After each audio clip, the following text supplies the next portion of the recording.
How do economists measure price elasticity? Hello friends, in this video, we will understand the three popular methods used to measure elasticity.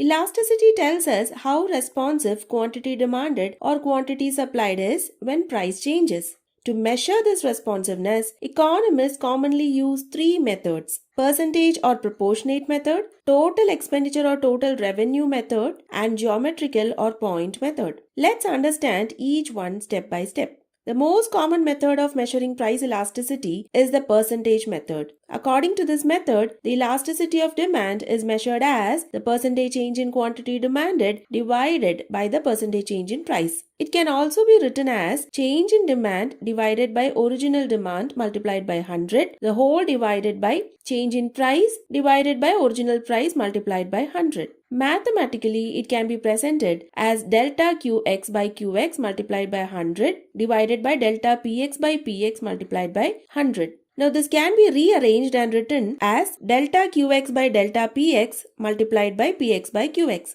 In simple words, we compare how much quantity changes relative to price changes. Let's take an example. Suppose the price of a good increases from 10 to 20 rupees, while quantity demanded falls from 20 to 15 quintals.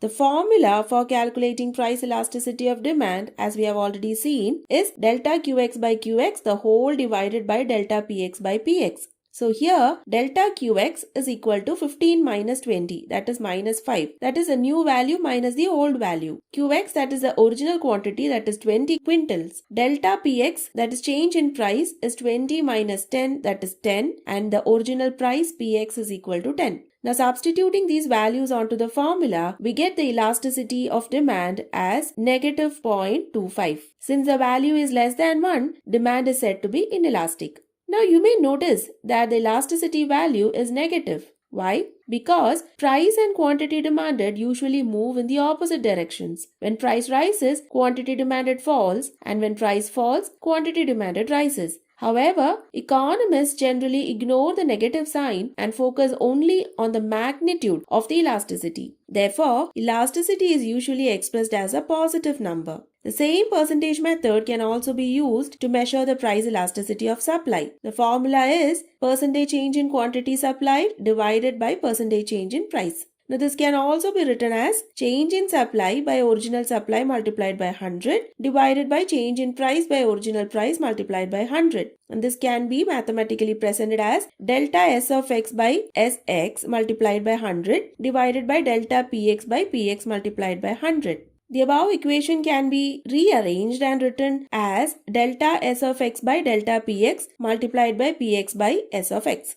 Let's take an example. Suppose price increases from 1000 to 1200 rupees and supply increases from 200 to 300 quintals. We know the formula for calculating the price elasticity of supply. Now here, the change in supply, that is delta S of x, is equal to 300 minus 200, that is 100. That is a new value minus the old value. The original supply, that is S of x, is equal to 200. The change in price is 1200 minus 1000, that is 200, and the original price Px is 1000. Now substituting these values onto the formula, we get the elasticity of supply as 2.5.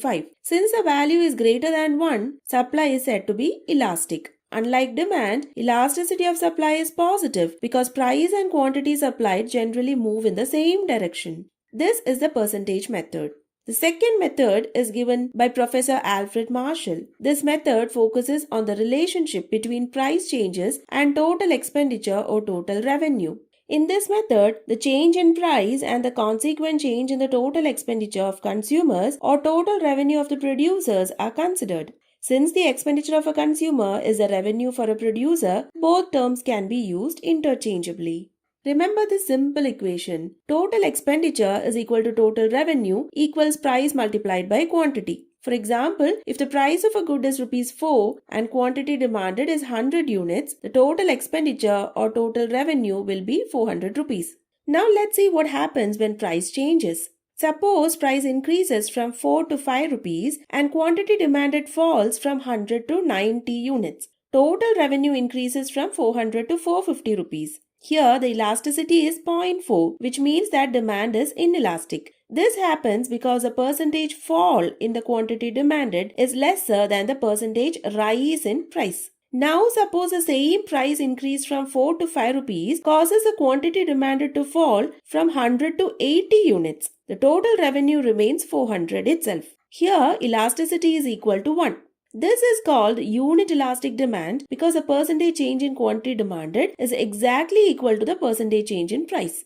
Finally, suppose the same price rise from 4 to 5 rupees causes the quantity demanded to fall from 100 to 70 units. Now the total revenue decreases from 400 to 350 rupees. Here the elasticity is 1.2, which means demand is elastic. In this situation, the percentage decrease in quantity demanded is greater than the percentage increase in price. In short, if price and the total expenditure move in the same direction, demand is inelastic. If price and total expenditure move in opposite directions, demand is elastic. And if total expenditure remains unchanged when price changes, demand will be unit elastic. The third method is a geometrical or point method. This method measures elasticity at a specific point on a demand curve. For a linear demand curve, elasticity is calculated as lower segment divided by upper segment. Imagine a straight line demand curve AE. At the midpoint, say point C, the lower segment and upper segment are equal. That is, CE divided by AC equals 1.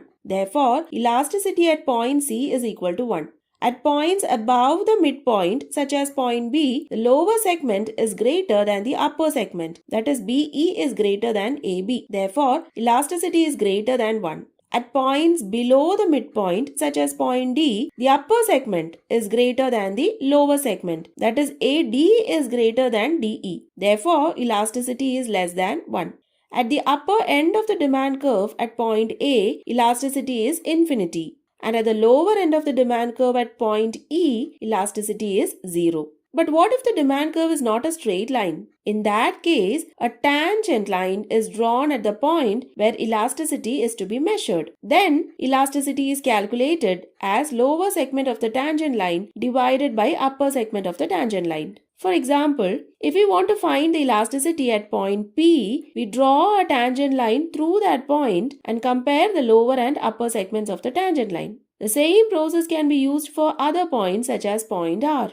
So, to summarize, elasticity can be measured in 3 important ways. The percentage method measures responsiveness using percentage changes in price and quantity. The total expenditure method examines how changes in price affect total expenditure or total revenue. And the point method measures elasticity at a specific point on a demand curve, whether the curve is linear or non-linear. If you like this video, do subscribe to my channel and share the video with your friends. Thank you.